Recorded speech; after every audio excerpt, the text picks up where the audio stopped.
If you're a basketball fan, you're probably familiar with this guy named Shaquille O'Neal. Four-time NBA champion and MVP, multiple-time All-Star, multiple-time All-NBA, widely regarded as one of the greatest basketball players to ever play the game, arguably the most dominant player to ever play the game, and a widely respected personality in the landscape of the NBA. Shaq is beloved by fans, he's beloved by former players, he's beloved by most of the NBA community, and he's one of those people where you watch a Funny Moments compilation of him and you just wonder, like, how could anybody hate this guy? After watching this video, there's a slight chance that you might end up hating Shaquille O'Neal, and that's not by design, that's just what might happen. And disclaimer, I don't hate Shaq as a player. I respect what he's done in his career. He's still, to me, one of the greatest players to ever play the game, and as a personality, he is still very, very likable in my eyes. He's just an overall goofy guy, but Jesus Christ, when it comes to his attitude on certain things, his analytical view on the game of basketball in the modern NBA, and then some of the things that he says that are just simply off-putting, all of those things have really changed my view on Shaquille O'Neal just as a basketball personality. But before I get into it, if you like videos like this and you want to see more of them, make sure to hit that subscribe button. It's 2024 and I'm still finding my way to 1,000 subscribers, so if you want to be a part of the journey, hit that sub button. Okay, so why don't I like Shaquille O'Neal? Well, the main reason is his basketball analysis is just terrible. Both him and Charles Barkley have this habit, not even necessarily a habit because they do it on purpose, but they do this thing where they just constantly have to bring up their era of basketball, whether it be them hyping up their era, talking about, oh, you know, you could get pushed around, it was so much more physical, typical old head talking points, or they would be talking about a current player and then they would say, oh, he wouldn't survive in our era, or even when he holds players of today to standards of his era. So like, for example, Shaq thinks that in the modern NBA, with the amount of spacing there is, that players should be fighting over screens. Pick and roll, but I do think that Jokic, like, the NBA switches now, right? Mm-hmm. So why? Whatever happened? Because everybody can shoot threes. Whatever happened to man up? Because you're going to be manning up, trying to recover back to your man, and they're going to hit a three just like Jokic did. No, but whatever happened to pre-rotating and then they move the ball around and you got 4 to 5 3-point shooters on the court. You ain't gonna rotate enough time. Not rotating.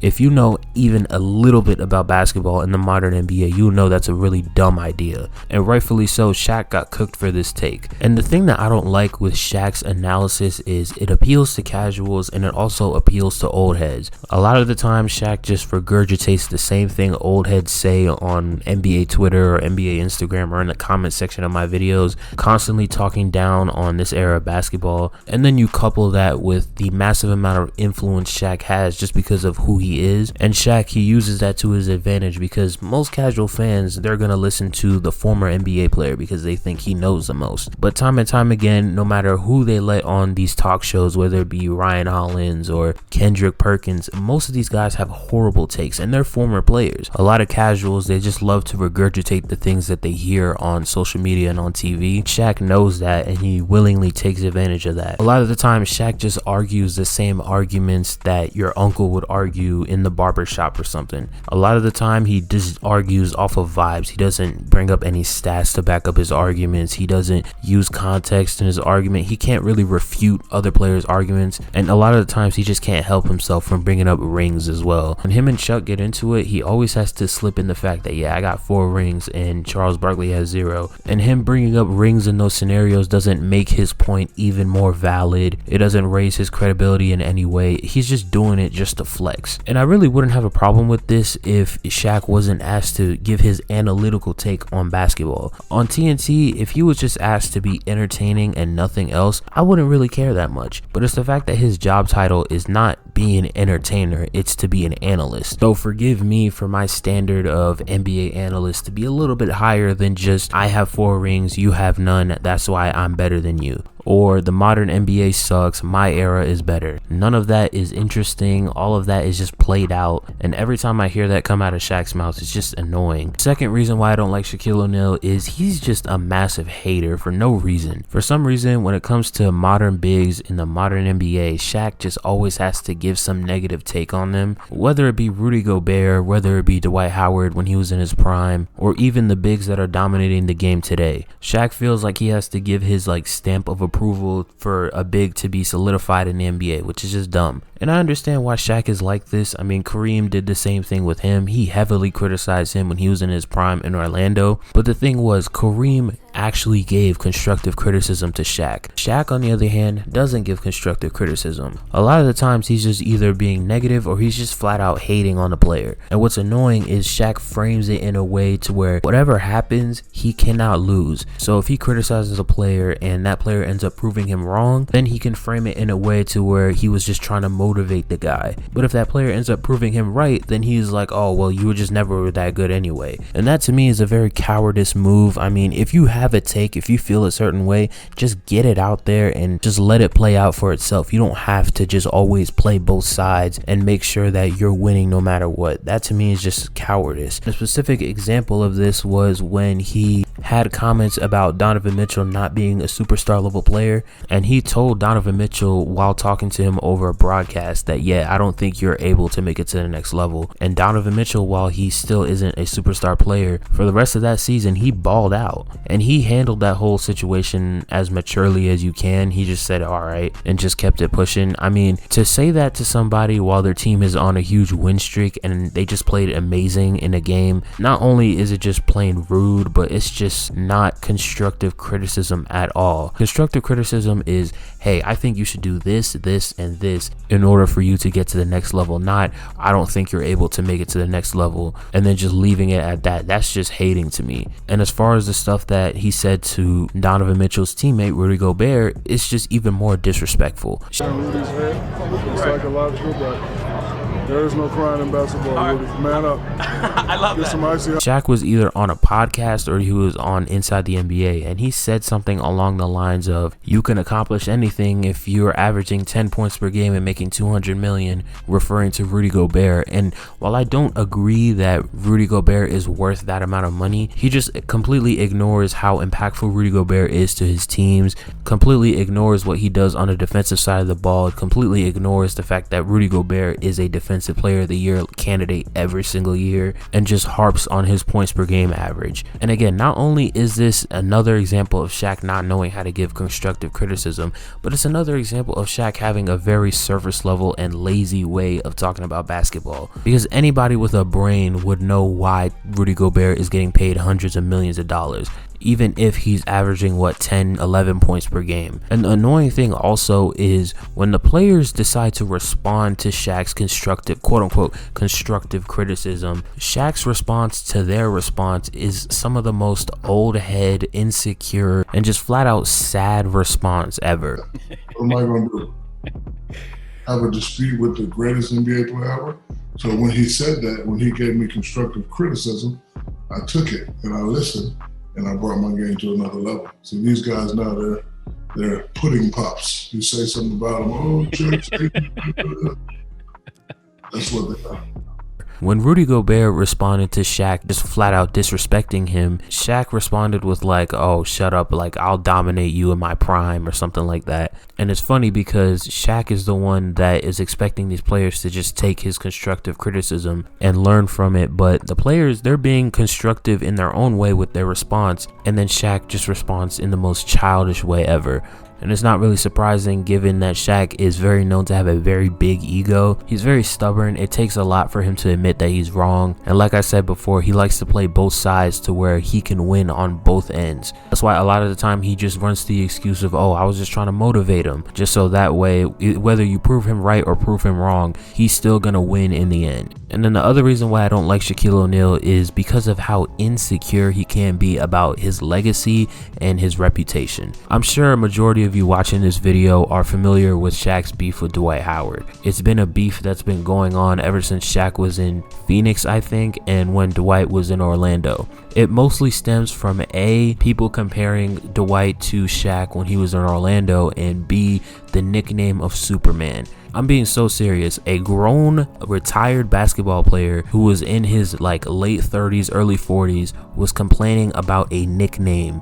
Superman is in the building. I'm just saying, if all you got to do is win a dunk contest to be called Superman, don't call me that no more. That's all I'm saying. I don't know. Hey, I'm just saying. Hey, we don't call you Superman anymore, but I'm just saying. Just think about how sad that is, bro. And for some reason, Shaq just couldn't let go of his hatred for Dwight Howard. I said before, you will get devoured, but don't you ever call me Dwight Howard. Dwight Howard, every time he step in my arena that I built, his dumb ass need to look up. And not only that, when I say something, you should take the tidbits of what I'm saying. I'm giving you answers to the test. Stop being so damn sensitive. We don't want no sensitive big guys in L.A. Lakers just signed Dwight Howard. How do you feel about that? Who? Dwight Howard. Listen, you need to stop that. You need to let this Superman hatred go. I ain't got nothing to do with it. This dude right here started the beef. I was wearing a Superman cape. It's only one Superman that ever come to this league, and you know his name. It's me.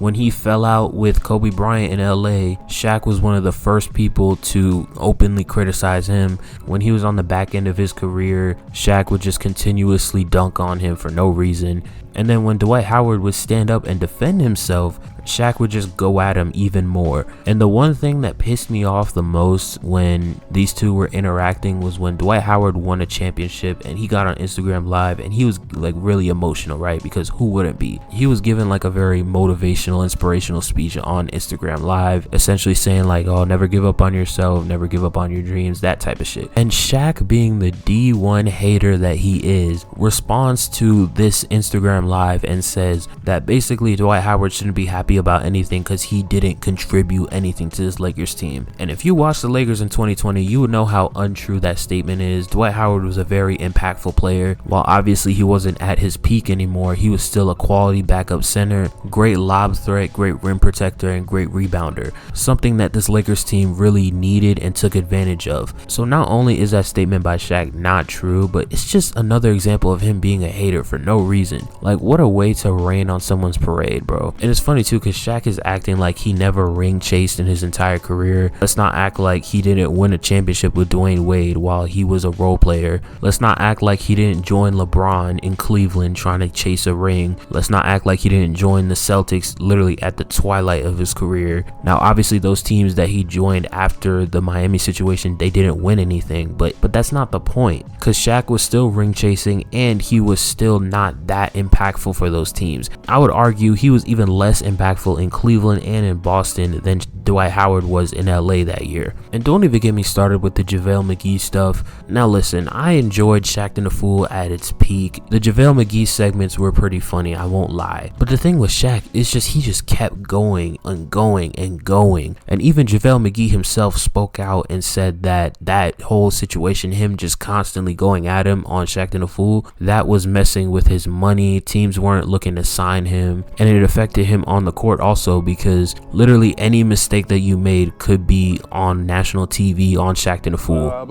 But when I got to Golden State and we were winning, I was put in a position to where, okay, I can actually speak and have a voice, and people will actually You contributing on a championship winning team. Exactly. So it gave me that power to be like, all right, now I can actually speak on it. Because if I would have spoke on it before, then be like, all right, cool, and it still would have been going on.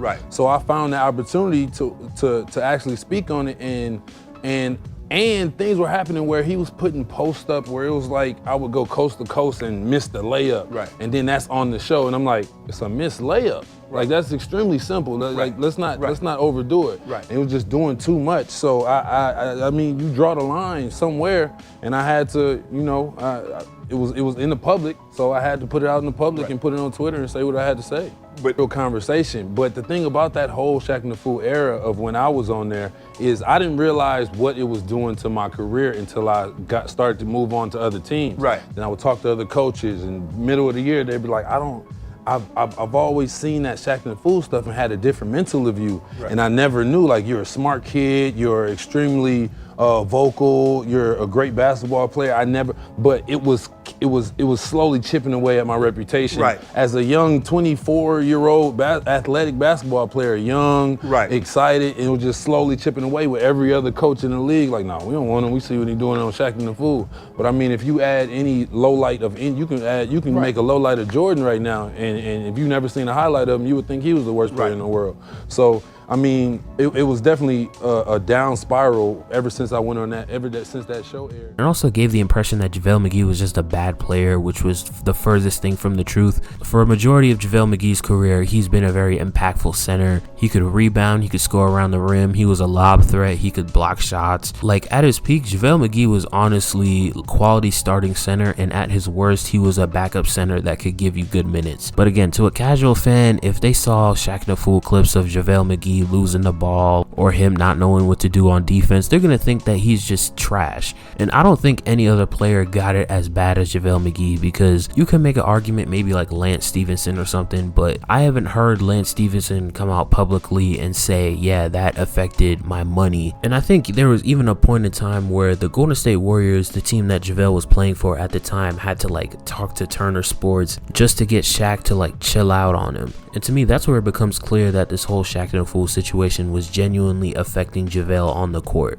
Like, I get it, you know, Shaq and a Fool is not supposed to be like all too serious. It's literally just players' bloopers on the court. Similar to how in a TV show or in a movie they show like the bloopers. It was never really that serious, but when it came to Shaq and JaVale McGee, I feel like Shaq just took it too far when it came to just like dunking on JaVale. And again, it painted the image of JaVale that he was just a bad basketball player, which was further than the truth. But as far as Shaquille O'Neal, I don't hate him personally. Like, I don't have some personal hate towards him. I still think he's one of the 10 greatest basketball players to ever play the game. I still think that he's an incredibly entertaining personality, but him being an analyst and him being somebody that is very well known for his basketball opinions, I just think that he's a bad analyst and his takes aren't really that well thought out or interesting or backed up with any facts. A lot of the time he's just talking, bro. But that'll do it for this video. If you enjoyed, make sure to hit that like button down below. Comment down below your thoughts on Shaquille O'Neal. Do you think I'm right or wrong? And if you enjoy videos like this and you want to see more of them, make sure to hit subscribe. Like I said, I'm on the road to 1,000 subscribers. 2024 is going to be my biggest year yet, and if you want to be a part of the journey, hit subscribe. But that'll do it for this video, and I'm out. Peace.